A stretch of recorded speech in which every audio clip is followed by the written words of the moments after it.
Shalom Bapak Ibu, Saudara-saudari sekalian. Selamat bertemu kembali dalam channel YouTube ini melalui sapaan firman Tuhan yang menjadi nas khotbah dalam ibadah pertangyangan kita, yaitu epistel di Minggu tanggal 19 April 2026 yang tertulis dalam Injil Lukas pasal yang pertama, dimulai dari ayatnya yang ke-46 hingga ayatnya yang ke-55. Akan tetapi sebelum kita mendengarkan firman-Nya, marilah kita terlebih dahulu berdoa. Kita berdoa. Ya Allah, sumber segala hikmat dan pengetahuan, kiranya Engkau menolong kami dalam mendengarkan firman-Mu, sehingga hidup kami boleh berkenan di hadapan-Mu. Amin. Bapak Ibu, firman Tuhan yang menyapa kehidupan kita dalam ibadah pertangyangan tertulis dalam Injil Lukas pasal yang pertama, dimulai dari ayatnya yang ke-46 hingga yang ke-55. Saya akan bacakan untuk kita, demikianlah firman Tuhan. Lalu kata Maria, jiwaku memuliakan Tuhan, dan hatiku bergembira karena Allah, Juru Selamatku. Sebab Ia telah memperhatikan kerendahan hamba-Nya. Sesungguhnya, mulai dari sekarang, segala keturunan akan menyebut aku berbahagia, karena Yang Maha Kuasa telah melakukan perbuatan-perbuatan besar kepadaku, dan namanya adalah kudus. Dan rahmat-Nya turun-temurun atas orang yang takut akan Dia. Ia memperlihatkan kuasa-Nya dengan perbuatan tangan-Nya, dan mencerai-beraikan orang-orang yang congkak hatinya. Ia menurunkan orang-orang yang berkuasa dari tahtanya, dan meninggikan orang-orang yang rendah. Ia melimpahkan segala yang baik kepada orang yang lapar, dan menyuruh orang yang kaya pergi dengan tangan hampa. Ia menolong Israel hamba-Nya, karena Ia mengingat rahmat-Nya, seperti yang dijanjikannya kepada nenek moyang kita, kepada Abraham dan keturunannya, untuk selama-lamanya. Sampai di sana pembacaan firman Tuhan.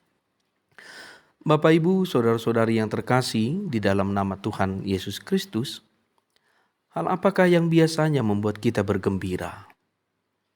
Tentu ada banyak hal, tetapi mungkin beberapa dari antaranya adalah ketika kita mendapatkan bonus dari segala yang kita kerjakan.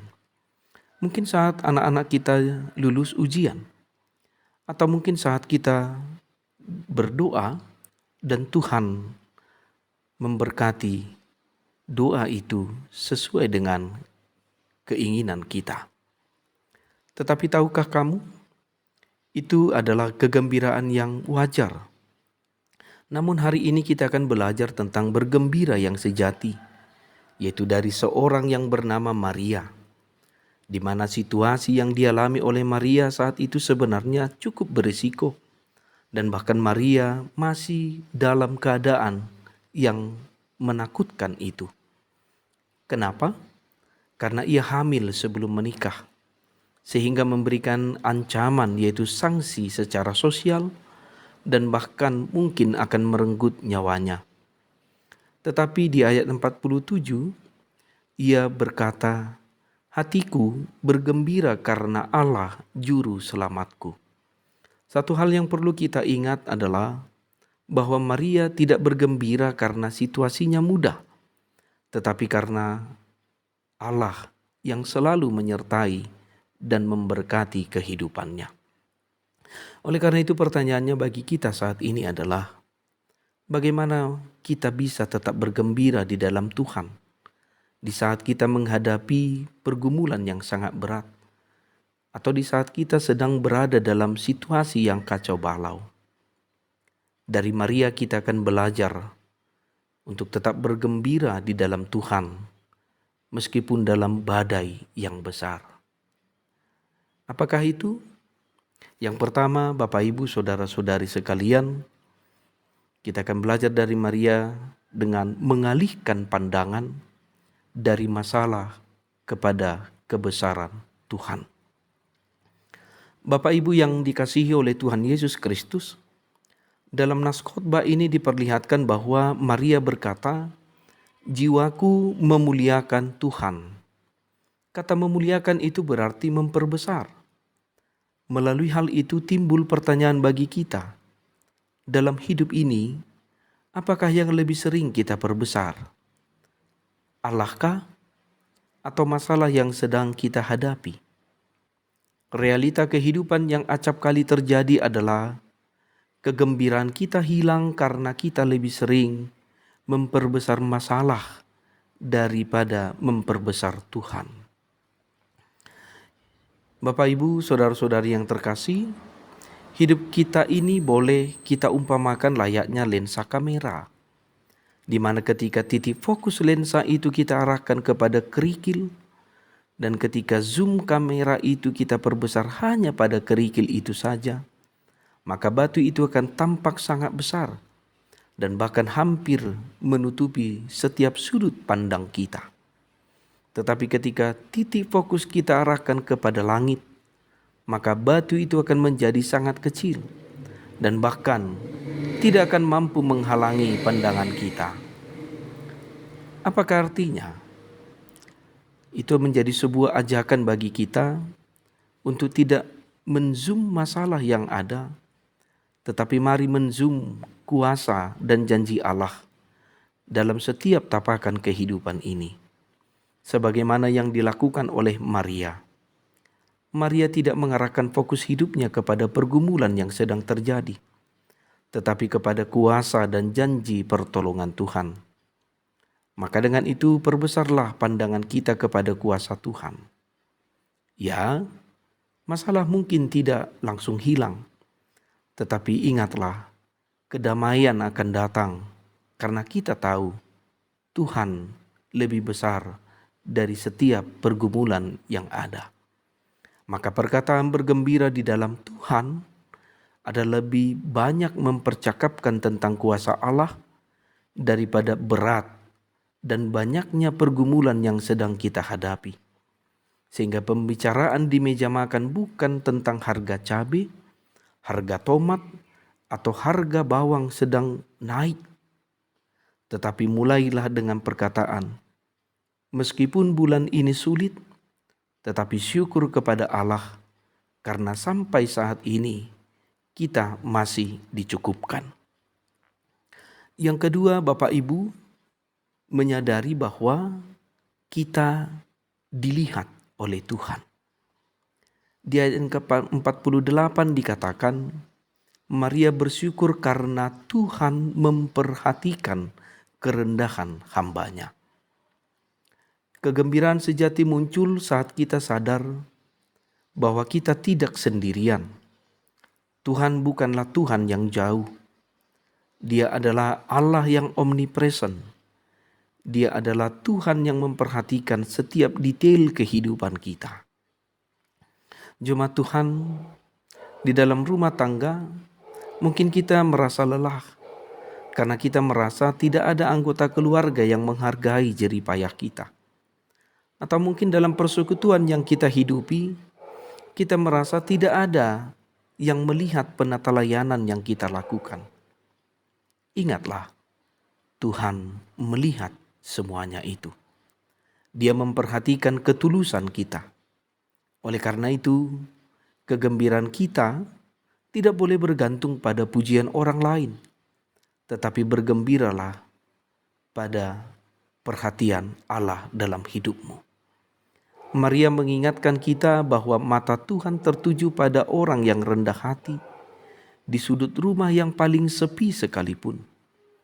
Kegembiraan muncul saat kita tahu bahwa Tuhan adalah saksi atas setiap tetesan keringat dan air mata kita.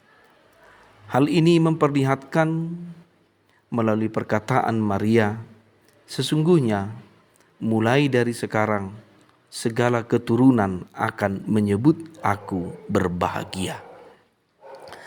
Yang ketiga, Bapak Ibu Saudara-saudari, percaya pada pembalikan keadaan dari Tuhan. Hal ini boleh kita lihat dari ayat yang ke-51 hingga ayat yang ke-53, yang menggambarkan bagaimana Tuhan sanggup membalikkan keadaan. Yang rendah katanya akan ditinggikan, yang lapar akan dikenyangkan. Ini adalah pesan pengharapan. Tuhan sanggup mengubah ratapan menjadi tarian. Perkataan ini juga memporak-porandahkan pemahaman dunia yang mengatakan, siapa yang kuat maka dia yang menang. Siapa yang kaya maka dia yang berkuasa. Maka jangan pernah menyerah pada keadaan hidup yang mungkin sedang dingin atau yang mungkin sedang sulit. Lihatlah Maria bergembira karena ia tahu bahwa ia sedang bekerja sama dengan Tuhan yang sedang mengerjakan rencana besar. Jika demikian, maka hari ini jika keluarga kita sedang merasa di bawah, maka tetaplah setia karena tangan Tuhan sedang bekerja untuk mengangkat kita pada waktunya. Jangan merasa terintimidasi oleh keadaan dunia atau jangan merasa tertekan akan hidup. Tuhan punya kendali untuk mengubah situasi sesulit apapun. Kegembiraan kita muncul karena kita tahu bahwa Tuhan sanggup membuat akhir ending yang berbeda dari apa yang diprediksi oleh manusia akan kehidupan ini. Hal ini menggenapi perkataan bahwa Tuhan adalah setia akan janjinya, sebagaimana yang tertulis di dalam ayat yang ke-54 hingga ayatnya yang ke-55. Bapak, Ibu, dan jemaat Tuhan yang terkasih, bergembira di dalam Tuhan adalah sebuah keputusan, bukan sekedar perasaan. Maria memutuskan untuk bernyanyi meskipun masa depannya masih penuh dengan tanda tanya. Tapi dia percaya Tuhan adalah setia akan janji dan pertolongannya. Oleh karena itu mari kita bawa nyanyian Maria ini ke dalam rumah kita. Mulai sekarang berhentilah mengeluh, tetapi mulailah memuji. Mari kita memperbesar Tuhan di dalam ruang tamu kita, di meja makan kita, dan di dalam setiap perjalanan atau bahkan pergumulan hidup kita. Sebab di dalam Tuhan selalu ada alasan untuk selalu bergembira. Amin. Kita berdoa.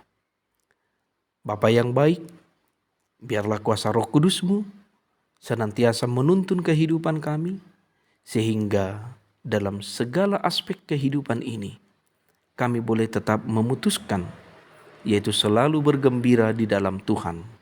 Karena kami yakin dan percaya, Engkau berkuasa untuk membuat yang terbaik, sukacita bagi kehidupan kami. Amin. Horas, selamat bergembira di dalam Tuhan. Shalom.